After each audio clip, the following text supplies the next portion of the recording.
안녕하세요. 시누이 시집살이는 들어봤어도 아주버님 시집살이는 듣도 보도 못했는데 그걸 겪은 30대 여성입니다. 남사스러워서 어디다 말도 못하고 여기다 한풀이 하러 왔어요.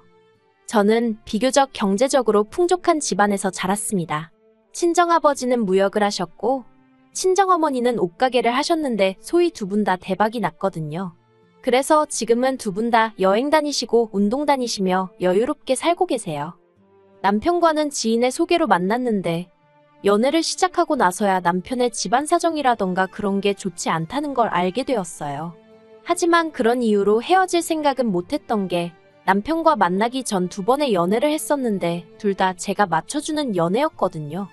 그래서 이번만큼은 제가 해주기보다는 사랑을 많이 받고 싶었고 남편은 제가 바라던 대로 모든 걸 저에게 맞춰주었지요. 그래서 남편의 주변 조건에 대해서는 크게 바라는 바도 욕심도 없었네요. 게다가 남편 자체만 놓고 보면 대기업에 다니는 능력 있는 엘리트였기도 했고요.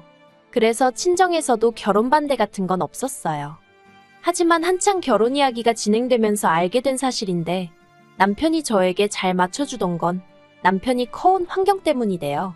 남편에게는 위로 2살 많은 미혼의 아주버님이 있었는데 어린 시절부터 이 아주버님과 차별을 많이 당했다고 하더라고요.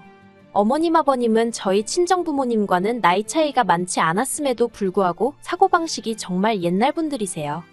그래서 자식이 둘이든 셋이든 장남이 잘 되는 게 제일 중요하다 생각하시는 분들이셨지요.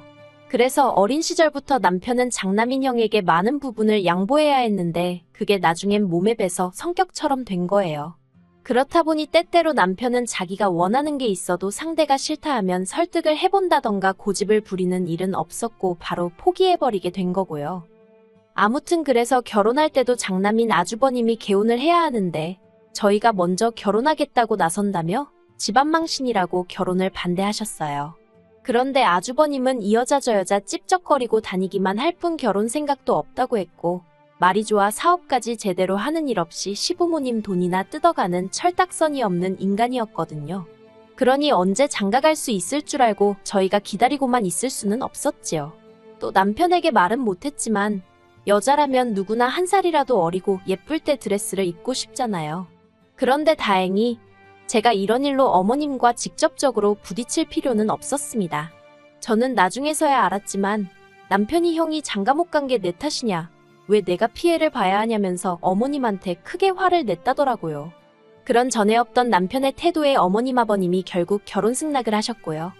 하지만 어머님 아버님과 저희 부부 사이가 틀어지는데 그 일이 결정적인 이유가 된 건 아니었어요.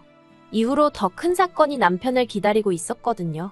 이 이야기를 어떻게 어디서부터 시작해야 할지 싶지만 남편이 대학 졸업 후 직장 생활을 시작한 지 얼마 되지 않았을 무렵이었습니다. 하루는 어머님이 남편을 불러놓고는 월급 통장을 당신한테 맡기라 하더래요. 원래 아들 월급은 엄마가 관리해주는 거라면서요. 하지만 남편이 말하길 평소 어머님이 씀씀이도 크셨고 갯돈 때문에 사기도 몇 번이나 당하신 걸 알고 있었기에 엄두가 나지 않았답니다. 그래서 다는 못 맡기고 한 달에 50만 원씩만 모아달라고 했다고요.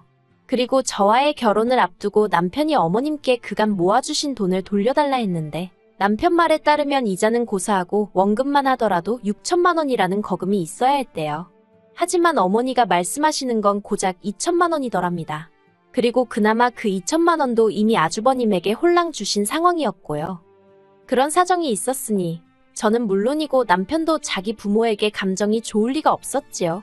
상황을 그렇게 만든 아주버님도 싫고 남편 기분은 아랑곳하지 않고 오로지 장남인 아주버님만 싸고 도는 어머님도 원망스럽다고요. 그렇지만 며느리로서 그래 아주버님하고 어머님 두 분 다 나쁜 사람들이야 라고 동조를 할 수는 없는 일 아니겠어요? 저는 그때만 하더라도 결혼한 지 얼마 되지 않은 시점이었으니 착한 며느리이자 좋은 아내이고 싶었거든요. 그래서 남편에게 지난 날은 잊어버리고 앞으로 당신과 나 우리 둘이 잘 살면 되는 거라고 남편을 어르고 달랬네요. 하지만 옆에서 보기에 남편은 여전히 어머님 아버님도 그렇고 아주버님에게도 그렇고 애증이라고 해야 할지 어쨌든 피를 나눈 가족이니 정이 그리운 눈치였어요. 그래서 처음엔 제가 시댁 식구들과 남편을 이어주는 중간다리라도 되어보려 했습니다. 제가 잘하면 남편을 더 예쁘게 봐주지 않으실까 그런 어리석고 순진한 생각을 한 거지요. 그래서 원래 제 성격이 그렇지 않음에도 불구하고 어머님께 다가가려고 이리저리 노력을 했네요. 그러다 작년 어머님 생신이었어요. 아침부터 시댁에 내려가 미역국에 갈비에 이것저것 상다리 부러지게 한상 차렸지요. 여담이지만 30년 넘게 키워주신 친정부모님께도 차려드린 적 없는 생일상을 여기 와서 이러고 있는 게 참 어이없기도 하고 좋은 마음으로 차리면서도 한편으론 그런 생각이 들더라니까요. 부엌에서 고군분투하는 건 저와 남편 둘뿐이었어요. 아주버님은 자기 어머니 생신상을 차리는 저희를 보고도 기껏 한다는 소리가 남편더러 너는 왜 거기서 그러고 있냐며 빈정거리는 것 뿐이었지요. 남편은 그런 아주버님더러 와서 설거지라도 도와주라 했지만 돌아오는 건 어머님의 핀잔뿐이었습니다. 누가 언제 생일상 차리랬냐고 동생이 돼서는 형더러 이래라 저래라 했었냐고 말 조심하라고요. 그러자 남편도 더는 아무 말도 못하대요. 그리고 그런 남편을 보고 있는 제 마음은 짠하면서 동시에 짜증이 나는 거예요. 아무리 어머님한텐 아들이라지만 저한테는 제가 평생을 믿고 살아야 할 남편인데 어머님이 번번이 싫은 소리를 하시니 누군가의 말처럼 내 남편한테 욕을 해도 내가 하지 남이 하는 건 못 참겠더라니까요. 이윽고 생일상이 차려졌습니다. 그리고 뽐새 없이 아버님은 아직 방에서 나오지도 않으셨는데 아주버님이란 작자가 먼저 젓가락을 들고 입안 찬저 반찬 들쑤시더라고요. 게다가 기껏 한다는 소리는 자기가 좋아하는 건 하나도 없다나요. 그리고는 계속해서 투덜거리니까 듣다 못한 남편이 아주버님 떨어 어머님 생신상 차린 거지 형 생일상 차린 거 아니라고 한마디 했어요. 그러자 이번에도 어김없이 어머님이 나서서는 형이 한마디 할 수도 있지 뭘 그렇게 예민하게 반응하냐면서 어차피 하는 음식 형이 좋아하는 걸로 했으면 좀 좋냐고 남편에게 무안을 주시는 거예요. 그리고 그 모습을 보고 있자니 그때만큼은 정말 못 참겠더라고요. 그래서 아주버님도 어머님도 드시기 싫으시면 안 드셔도 된다고 차렸던 음식들을 전부 다 반찬통에 옮겨버렸어요. 그러자 어머님이 눈을 동그랗게 뜨시고는 저더러 뭐하는 짓이냐입니다. 저도 이판사판이다 싶어서 왜 자꾸 저희 남편에게만 뭐라 하시냐고 대꾸했지요. 그리고 내친 김에 할 말은 해야겠다 싶어서 결혼 전부터 왜 자꾸 아주버님만 싸고 도시냐고 아주버님 나이가 내일 모레면 40인데 왜 형제 둘을 앉혀놓고 편애를 하시냐고 따지고 들었네요. 그러자 어머님이 어쩐지 요새 저희 남편이 툭하면 대들고 옛날 같지 않더니 이제 보니 저 때문이라나요. 저를 만나고서 당신 둘째 아들이 이상하게 변했다는 거예요. 그래서 이상하게 변한 게 아니고 제가 정신 차리게 도와주고 있는 거라고 했지요. 그렇게 어머님과 말다툼을 하자 아주버님은 아주버님대로 이래서 자기가 결혼을 안 한다는 둥 어쩐다는 둥 헛소리를 해대대요. 그러던지 말던지 제 손길이 닿았던 음식은 전부 다 챙겨서 차에 올라탔어요. 그리고 올라오는 길 내내 한마디 말도 없던 남편이 집 앞에 거의 다 도착했을 무렵에서야 고맙다고 하대요. 자기가 해야 할 말을 제가 대신 해줬다면서. 그래서 괜찮다고 했어요. 대신 앞으로는 정신 똑바로 차리자고 당하고 살지 말자고 했지요. 그리고 이후로 반년 정도는 서로 연락도 왕래도 없이 지냈습니다. 어버이날이며 아버님 생신이며 원래라면 챙기고도 남았을 날들 전부 다 그냥 지나쳐버리면서 말이에요. 솔직히 마음은 무척 불편했고 한편으론 그래도 할 도리는 해야 나중에 일이 생겨도 할 말은 할 수 있지 않을까 하는 걱정도 들었어요. 그런데 또 생각해보면 도대체 그놈의 도리가 뭔가 싶더라고요. 어머님 생신 이후로 남편에게 들은 거지만 그간 어머님 아버님이 아주버님 사업자금으로 3억 이상 쓰셨답니다. 그래놓고 저희 결혼할 땐 아주버님이 미혼이지 않냐면서 1원 한 푼 도와주긴커녕 저희 남편 돈 2천만 원까지 가로채신 거예요. 가뜩이나 어머님이나 아주버님한테 단단히 실망한 상황에서 그런 이야기까지 들었으니 솔직히 제가 도리고 뭐고 하고 싶었겠어요? 그나마 남편이 가만히 있었으니 차라리 다행이지. 남편이 뭐라도 해드리겠다고 했으면 전 정말 폭발했을지도 모르겠네요. 그런데 올해 초였습니다. 평소라면 받지 않았을 모르는 번호였는데 마침 기다리는 전화가 있어서 혹시 그 전화인가 싶어 불이 나게 걸려오는 전화를 받았지요. 그리고 전화를 한 이는 어머님이었어요. 당황스럽기도 했고 그렇다고 전화를 끊을 수도 없어서 얼떨결에 통화를 이어나가게 되었습니다. 어머님은 지난번 일은 당신이 지나쳤던 것 같다며 미안하다 하시대요. 그리고는 저희더러 아주버님을 3달만 데리고 있어달라나요. 어머님은 구구절절 말씀하시길 지난번 저희와 크게 다투고 나서 당신들도 속이 많이 상했답니다. 그리고는 저희 남편이야 손도 많이 안 가는 아이였고 그러면서 공부도 잘하고 믿음직스러웠던 반면에 아주버님은 공부도 그렇고 동생인 저희 남편에게 자꾸 치이는 것 같고 그래서 안쓰러워서 좀 더 신경을 많이 써준 것뿐이라나요. 그런데 이제는 당신들도 지쳤다면서 이젠 아주버님이 취직을 하든 결혼을 하던 해서 자리를 잡았으면 좋겠다고요. 사실 시댁이 서울에서 2시간 정도 떨어진 데다가 외곽이어서 솔직히 젊은 여자 만나기가 쉽진 않아요. 직장도 많지 않고요. 그러니 어머님은 서울에 사는 저와 남편의 도움이 절실히 필요한 상황이었던 거지요. 어머님이 전에 없이 어찌나 애달아 하며 부탁을 하시던지 오죽하면 안쓰러운 마음까지 들대요. 하지만 제 멋대로 결정을 내릴 순 없었으니 남편과 이야기해보겠다 했어요. 그리고 이 이야기를 전해들은 남편은 혼란스러워 보였습니다. 이번 기회로 어머님 아버님과 관계 회복을 할 수 있을지도 모른다는 기대감도 엿보였고 동시에 아주버님과 같이 살 생각에 스트레스를 잔뜩 받는 것도 같았거든요. 그리고 결국 며칠 뒤 아주버님이 저희 집으로 오게 되었습니다. 어머님이 하신 말씀도 있고 3달이라고 기간도 정해주셨으니 저는 솔직히 아주버님이 빡세게 직장을 알아본다던가 하다못해 결혼할 여자라도 찾아보려는 줄 알았어요. 하지만 저희 집에 온 지 1달이 넘어가도록 하는 일이라곤 핸드폰으로 게임하고 채팅하는 게 전부였지요. 밥도 다 차려놓고 식사하세요 소리를 안 하면 처먹을 생각을 안 했고요. 그뿐만이 아니라 저와 남편이 지내는 생활 방식에 훈수까지 두대요. 저희 집에 있는 건조기와 식기세척기를 보더니 집안 살림을 너무 편히 하려고 드는 거 아니냐 그러고 친정 부모님이랑 외식이라도 하고 오면 시부모님 생각은 안 나냐며 빈정거립디다.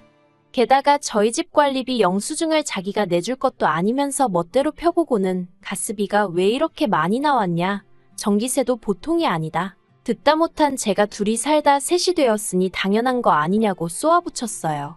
그랬더니 그걸 그대로 어머님한테 일러서는 어머님이 저더러 네 아주버님한테 뜨거운 물 쓰지 말라고 했냐, 난방 못 키게 했냐 별소리를 다 들었네요. 그래도 꾹꾹 눌러 참았습니다. 3달까지 2주밖에 안 남은 상황이었기에 어떻게든 잘 버텨보자는 생각뿐이었지요. 그런데 기어이 어머님이 선을 넘으시대요. 그날은 회사 창립일이라 출근을 안 했어요. 그래서 모처럼 친구를 만나 브런치를 먹고 집에 돌아왔는데 문 앞에 택배가 잔뜩 쌓여 있었습니다. 올 게 없었기에 받는 사람 이름을 살펴보니까 제 이름이 적혀 있었고요. 알고 보니 어머님이 보내셨더라고요. 도대체 뭘 보내신 건가 싶어서 하나만 살짝 뜯어보니 예전 시댁에서 아주버님 방에 있던 장난감 인형들이었습니다. 설마 싶어 한 상자를 더 뜯어보니 이번엔 아주버님 보멸음 옷이었고요. 보아하니 전부 다 아주버님 짐인 모양이래요. 그래서 어머님께 전화를 드리고는 왜 이런 걸 전부 다 여기로 보내셨냐 물었습니다. 솔직히 이미 제 마음속에는 불길한 생각이 가득했지만 정말 설마 싶어서 입 밖으로 꺼내진 못하고 애써 애둘러 여쭤본 거지요. 그리고 아니나 다를까 어머님께서 하시는 말씀이 아주버님하고 몇 달 더 같이 지내라는 겁니다. 저도 알다시피 직장도 여자도 아무것도 해결되지 않았지 않냐면서요. 그래서 안 된다고 했어요. 노력을 안 하는데 직장이고 여자고 하늘에서 뚝 떨어지냐고. 그리고 더는 아주버님 수발도 들기 싫다 했지요. 나이가 저 정도면 남의 집에서 밥 먹고 설거지 정도는 하는 게 정상 아니냐고. 그런 매너도 없는 사람이랑 더는 같이 못 산다 했습니다. 그러자 어머님이 네가 그런 식으로 나올 때마다 네 남편이 미움을 받는 거라며 저를 다그치시대요. 저희 남편의 입지는 저하기 나름이라나요. 그리고는 전화를 딱 끊어버리셨어요. 저는 도저히 화를 참을 수가 없어서 아주버님이 지내던 방에서 아주버님 짐을 전부 다 끄집어냈습니다. 그리고 여행용 가방에 마구잡이로 쑤셔 넣었지요. 어머님이 보내신 택배들과 함께 현관밖에 내놓고 현관 비밀번호도 바꿔버렸습니다. 그리고는 심부름센터에 연락해 비용이 얼마가 들어도 좋으니 이 짐들을 전부 다 시댁으로 지금 당장 돌려보내주라 했어요. 그리고 몇 시간 뒤 누가 현관문을 삑삑 눌러대더라고요. 인터폰으로 내다보니 아주버님이었습니다. 당연히 문은 안 열렸지요. 그러자 제 핸드폰으로 전화가 와서는 비밀번호 바꿨냐고 묻길래 맞다고, 그리고 아주버님 짐도 다 뺐으니까 지금 이 길로 시댁으로 그냥 내려가시라 했어요. 그러자 뭔 개소리냐면서 욕을 하는 거예요. 마음 같아선 개소리는 너네 엄마가 먼저 했다 하고 싶었지만 차마 그러진 못하고 어머님이랑 이야기해보라 했네요. 그리고 남편에게도 전화해서 현관 앞에 아주버님이 버티고 있는 한 당신도 이 집엔 못 들어온다 했습니다. 그리고 이후로 뭐 구구절절 적을 것도 없어요. 심부름 센터에 맡겼더니 몇 시간도 안 걸려서 시댁의 짐이 다시 다 돌아갔거든요. 어머님한테 전화가 와서는 지금 이게 뭐 하는 짓이냐, 너 우리 장남을 내쫓은 거냐 어쩌냐 말 그대로 뒤집어졌지요. 남편한테 어머님이 어디서 그런 걸 데려와서는 형을 욕보인다고 어쩌고, 그리고는 또 금세 태도를 달리하시면서 늙은 부모가 언제까지 형을 챙겨야겠냐, 동생이 할 수도 있는 거라며 남편을 타이르시더랍니다. 그런데 남편이 그랬대요. 자기가 자기 주변에 자기를 생각해주는 사람이 누가 있나 하고 곰곰이 생각해봤는데 저밖에 떠오르지가 않더래요. 자기를 위해서 울어주고 웃어주고 하는 사람이 와이프인 저밖에 없다면서 그러면 자기가 누구 편에 있어야겠냐고요. 그리고는 어머님더러 형님이랑 앞으로 행복하게 사시라 그랬답니다. 아주 힘들고 고될 때는 둘째 아들로서 도와드릴 수 있으면 도와드리겠지만 가급적 연락은 하지 않고 지냈으면 좋겠다면서요. 그래서 지금은 아예 왕래가 없습니다. 일단 남편이나 전화 핸드폰 번호부터 바꿔서 어머님이 저희한테 연락을 하시려면 친척 한 분 정도는 거쳐야 할 텐데 저희 어머니가 체면을 엄청 중시하시는 분이라 아마 그렇게는 못하시지 않을까 싶어요. 그나저나 어떻게 사연을 끝내야 할지 모르겠네요. 아, 마지막으로 아주버님 소식을 듣긴 했습니다. 어떤 꽃뱀한테 걸려가지고 돈만 1,000만 원 가까이 뜯겼다나요. 에휴, 말해 뭐 하겠어요. 아무튼 이제는 어머님과 아주버님으로부터 완전히 벗어나 저랑 남편이 행복하게 잘 살고 있으니 그거면 충분합니다.